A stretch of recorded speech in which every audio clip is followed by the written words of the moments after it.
Jó 16:19.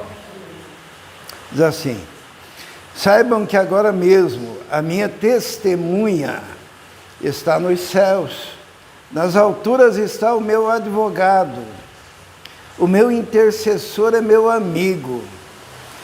Quando diante de Deus correm lágrimas dos meus olhos, Ele defende a causa do homem perante Deus, como quem defende a causa de um amigo.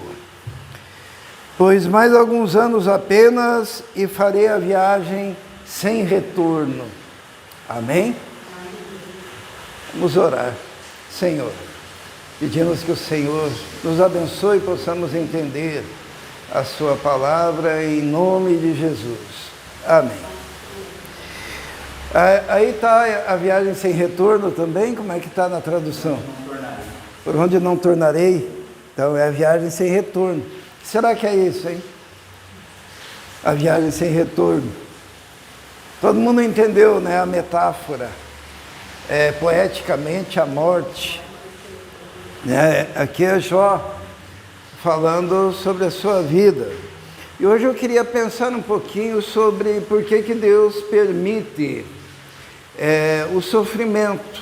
Por que Deus permite nós, algumas vezes na vida, passarmos por lutas e dificuldades que parecem insolúveis, né, complicadas. E o livro de Jó, ele nos ajuda a entender isso. Então nós vamos fazer de forma bem didática o que aconteceu com Jó, porque todo mundo conhece a história de Jó, né? Jó era um homem reto, temente a Deus, que se desviava do mal, um homem íntegro, que começou a receber mensageiros porque os seus filhos morreram, ele perdeu suas propriedades, depois ele perdeu a sua saúde, e ele ficava lá com os azulejos, né, com os cacos, raspando as feridas, a boca dele ficou fedida, de longe dava para sentir aquele hálito, o pus, né, que saía da sua pele também era terrível, e ele estava houve uma queda muito grande de uma pessoa muito próspera que desabou e acabou perdendo tudo, né? E às vezes nós passamos por sofrimentos, mas não tão intensos quanto o de Jó, mas nós ficamos pensando e perguntando para Deus o porquê desse sofrimento. E no caso de Jó nós temos algumas respostas, né?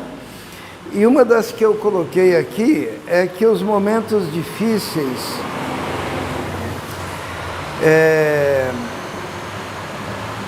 nos fazem olhar para os céus, né? Foi o caso ali que ele olhou para o céu e viu que ele tinha no céu o quê?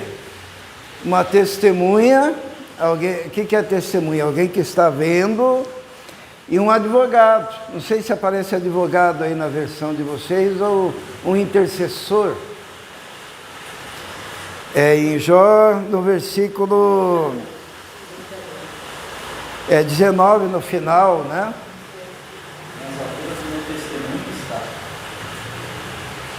E depois? Eis que também agora a minha testemunha está nos céus, e nas alturas o meu testemunho está. E aí aparece o... Criador. Fiador. Fiador é aquele que se coloca no lugar do outro, né? Para pagar a dívida. A minha tradução aqui está o meu advogado. Então, a Bíblia, no livro de Jó, ela fala eu sei que o meu Redentor vive e por fim se manifestará. Se refere a Jesus. E quando fala de intercessor, também está se referindo a Jesus, né? Que viria, que nasceria ainda. Porque o livro de Jó é uma história que trata da época ainda dos patriarcas, está lá no começo. Dizem ser o livro mais antigo, né? Ou pelo menos o contexto histórico mais antigo da Bíblia, da época dos patriarcas. E já se falava do Redentor, já se falava daquele que se colocava como mediador, né? O termo usado aí é fiador, tudo se refere ao Senhor Jesus, né? Então, o sofrimento nos faz olhar para cima e sabermos que temos um fiador, um advogado, um redentor. Mas, olhando aqui para baixo, também, o sofrimento nos permite conhecermos melhor algumas coisas e situações. E a primeira, o que Jó conheceu de melhor, ou conheceu melhor nessa situação, está no capítulo 1, no versículo 9. O sofrimento ofereceu a Jó a oportunidade de conhecer melhor a sua mulher. O que diz ali? É capítulo 2, versículo 9. Eu tinha falado do capítulo 1, né? Capítulo 2, versículo 9. No versículo 8 diz: Jó apanhou um caco de louça e com ele se raspava sentado entre as cinzas. Então sua mulher lhe disse: você ainda mantém a sua integridade? Amaldiçoe a Deus e morra. Esse foi o conselho da mulher de Jó, né? No meio do sofrimento, no meio da dor, no momento em que ele estava doente, se raspando devido à situação das suas chagas vivas, não tinha mais nada, suas propriedades tinham caído, o vento tinha levado. Ela olha para ele e diz assim: você ainda mantém a sua integridade? Significa o quê? Que ela acreditava que a integridade era condicional, né? Ela pensava assim, ser íntegro depende das circunstâncias, né? Ela pergunta: agora o que aconteceu contigo? Você vai manter a sua integridade ainda? Porque a integridade se refere aos valores espirituais, né? Os valores que nós abraçamos, que nós defendemos. Quais são os valores espirituais? São todas aquelas ações que uma pessoa que tem fé e que tem um relacionamento com Deus, ela mantém, né? O que é ser íntegro? É ser correto. Ser íntegro é manter a sua fé. Ser íntegro é manter a sua vida de oração, de devoção. Ser íntegro é manter a sua leitura bíblica, a sua busca de Deus. Então, na hora do sofrimento, ela perguntou: você ainda, apesar de tudo isso, vai manter a sua integridade? Então, ela imaginava que integridade era algo condicional, né? Tem diversos exemplos, e talvez os irmãos conheçam exemplos de casais ou famílias em que um dos cônjuges sofre um acidente, fica tetraplégico, né? E muitas vezes o outro faz o quê? Vai embora, né? E algumas vezes não. Algumas vezes a pessoa pensa que apesar das dificuldades, apesar de um câncer terrível, que vai fazer com que todos os bens, todo o tempo da família tenha que ser dedicado àquela pessoa que está doente naquele momento. Existem pessoas que mantêm e que estão dispostas a manter a sua integridade, manter o seu comportamento correto, apesar das dificuldades, apesar das lutas, né? A mulher de Jó, ela pergunta: olha a tua situação, você vai se manter íntegro ainda? Outra coisa que aconteceu, Jó conheceu melhor a sua mulher, né? É porque ela acreditava que a adoração era condicional também. Porque olha o que ela diz logo em seguida: amaldiçoe a Deus. Porque o que é adoração? Adoração é o contrário de amaldiçoar, é falar bem, é louvar, é adorar, é falar dos atributos divinos, né? E é muito difícil quando você está sofrendo, você falar que Deus, Tu és soberano, né? Tu és poderoso, Tu és grande, Deus é amor, é difícil, né? E tem gente que imagina que esses atributos de Deus se perderam porque momentaneamente você está passando por dificuldades. Não, Deus continua poderoso, Deus continua pleno de amor, Deus continua fiel, mesmo em meio ao sofrimento. Mas a mulher de Jó, ela falou, amaldiçoe a Deus. Primeiro ela diz, você ainda mantém a sua integridade? Integridade como algo condicional, né? E dela diz, amaldiçoe a Deus. Em outras palavras, pare de adorar a Deus. Pare de cultuar a Deus. Pare de falar bem de Deus. Pare de exaltar a Deus. Porque ela achava que a adoração também era condicional. Tem gente que só consegue adorar a Deus se tu estiver bem, né? Na hora da dor, na hora do sofrimento, da crise, né? Lá no livro de Tiago diz o quê? Se está alguém alegre, faça o quê? Cante. E se está alguém triste, ore, né? É para orar. Então, seja orando, seja cantando, está exaltando a Deus. E ela diz, amaldiçoa a Deus. E daí ela diz assim que... ela fala assim, e morra.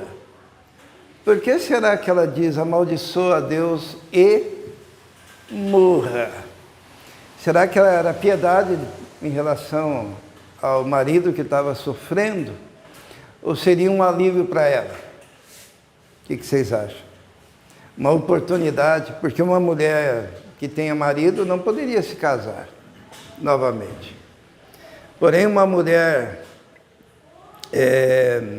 viúva, ela poderia reconstruir toda a sua existência. Às vezes, o que acontece é que o ser humano imagina que pode editar a história da sua vida. O que é editar? Tem pessoas que até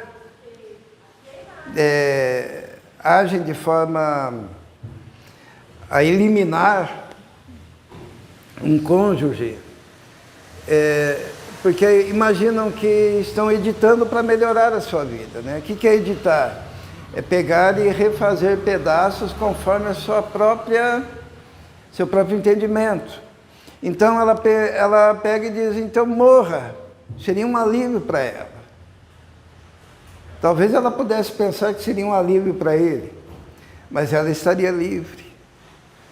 Ela estaria em condições de reconstruir a sua vida. Ela não estaria atrelado àquele homem fedorento, doente, incapaz de reconstruir-se, porque a enfermidade dele o colocava no pó, né? Porque ele estava ali entre cinzas. E apesar disso, um cara que ainda continuava adorando a Deus. Então, sofrimento fez Jó conhecer melhor a sua mulher. Sofrimento também, ele fez com que Jó conhecesse melhor os seus amigos, né? Vamos lá no capítulo 16, no versículo 1. Ali a gente tem um resumo, porque como que eram os amigos de Jó? Os amigos de Jó, eles acreditavam numa teologia retributiva. O que é isso? É da retribuição. Você faz o bem para Deus, Deus te devolve o bem. Você faz o mal para Deus, Deus te devolve o mal. Nesse caso, eles acreditavam que Jó tinha feito o mal e estava recebendo o mal. E todos os amigos dele tinham essa teologia retributiva, a teologia de apontar o dedo. Se está sofrendo é porque você pecou. E daí, num dado momento, Jó já não está aguentando mais os discursos, né, dos seus amigos. E ele diz assim no versículo 1 do capítulo 16. Então Jó respondeu: já ouvi muitas palavras como essas. Pobres consoladores são vocês todos. Esses discursos inúteis nunca terminarão. E você, o que leva a continuar discutindo? Então, o que Jó está falando assim dos amigos? Que eles são consoladores molestos. É assim que está a tua versão, Bia? Porventura não terão fim essas palavras de vento? Ou que te irrita para assim poderes? Respondei-lhes, perdão. É no versículo 2? No 1. 2 tenho ouvido muitas coisas como esta. Aham. Sois consoladores molestos. Consoladores molestos. O que é consolador molesto? É aquele que vem te consolar e te deixa... e te deixa pior, né? Inclusive o Jó ele faz um contraponto disso no versículo 4. Olha o que ele diz: bem que eu poderia falar como vocês, se estivessem em meu lugar. Eu poderia condená-los com belos discursos e menear a cabeça contra vocês. Mas a minha boca procuraria encorajá-los. A consolação dos meus lábios lhes daria alívio. Ele diz, eu faria totalmente diferente.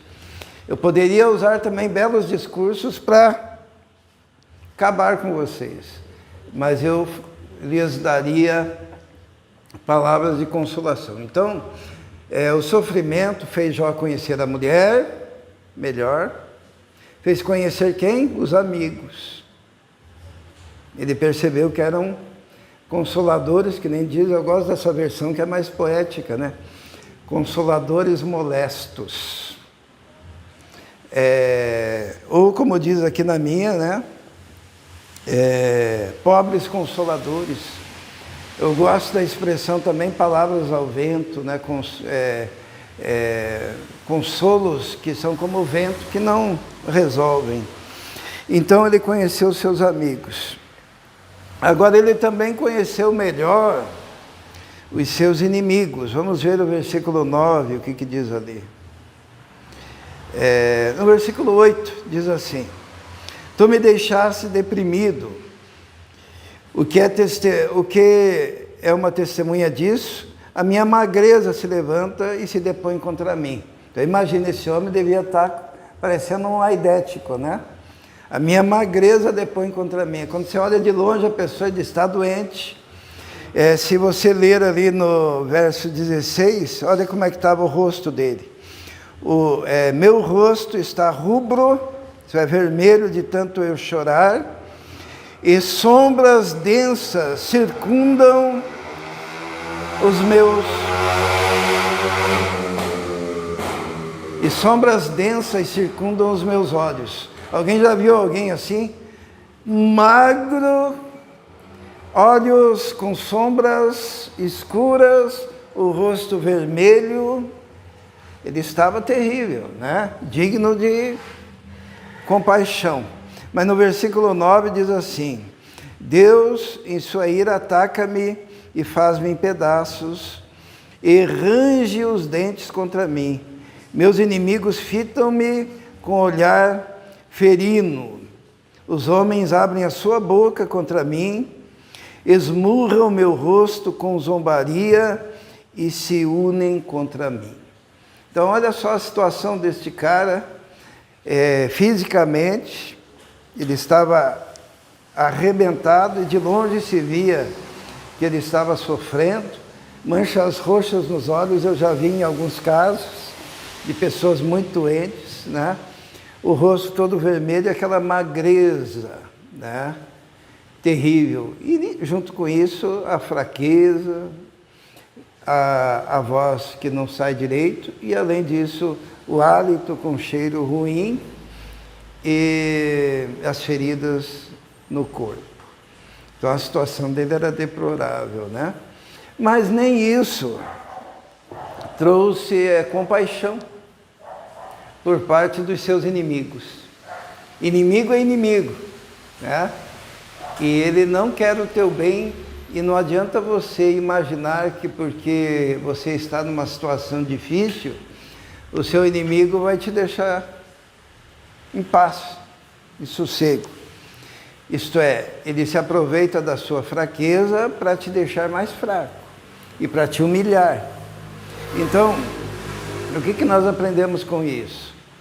Quando falha a família, no versículo 7 diz assim: sem dúvida, ó Deus, tu me esgotaste as forças e deste fim a toda a minha família. Tem gente que diz que sobrou a mulher, né? Ele está falando a toda a minha família. Os filhos morreram, porém a minha mulher, ela me pergunta por que eu me mantenho íntegro, e ela quer que eu morra, como alívio dessa situação, né? E os inimigos estão felizes. Então, Jó conheceu melhor a sua mulher com o sofrimento, Jó conheceu melhor os seus amigos, Jó conheceu melhor os seus inimigos, e Jó conheceu melhor o seu advogado. Vamos lá para o versículo 19. Versículo 19 diz assim: saibam que agora mesmo a minha testemunha está nos céus. O que ele quer dizer? Ele quer dizer que tem um Deus que está vendo tudo. Isto é, parece aqui, ó, que ninguém está vendo, que estão torcendo contra aquele que sofre. Porém, tem a testemunha que está no céu. Nas alturas está o meu advogado, ou o meu fiador. E a ideia de fiador é interessante, né? Não sei se alguém aqui já foi fiador. Aqui está difícil, né, o barulho. Mas o fiador, se alguém aqui já foi fiador e a pessoa não pagou, tem que pagar, né? A gente paga. A Bíblia, inclusive, diz que o fiador, está lá em Provérbios, que ninguém deve ser fiador.